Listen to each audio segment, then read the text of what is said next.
Hi, today I want to share a book with you. When this book first came out, it was, I missed it. I love reading books by Dan Walsh, but somehow I missed this one, and I want to give you a review of it.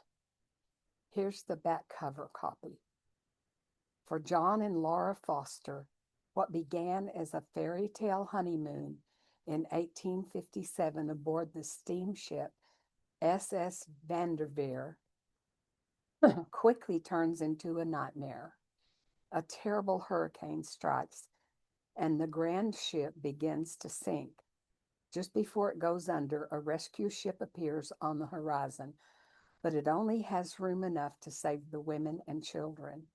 Laura soon finds herself sailing toward New York City on a ship filled with orphans and widows to meet John's family, whom she's never met. Desperate for a miracle, Laura braces herself to face life alone. Uh, this is wonderful. I don't know why my cover shows backwards. Uh, I wish I knew. If I knew how, I would switch it, but I don't know how. Uh, this book is wonderful. Uh, it has all of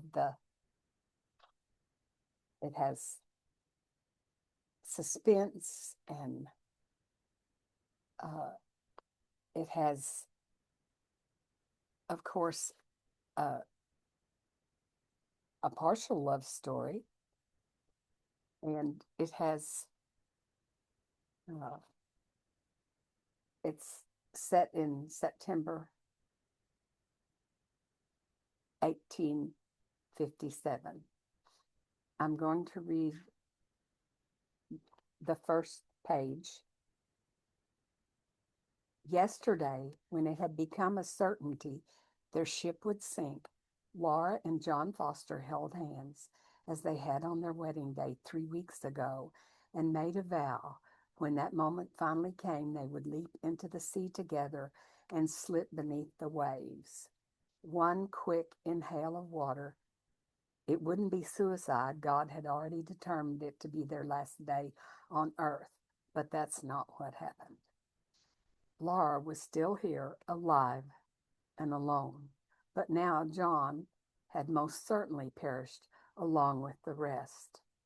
Her tears temporarily spent, Laura lifted her head and looked at the other women, faces barely recognizable, cold, wet, quietly weeping or else staring at nothing, eyes locked in grief. All the men in their lives, husbands, brothers, fathers, were also gone. The dim lantern light shifting with the motion of the sea moved them in and out of the shadows like phantoms. I loved this book.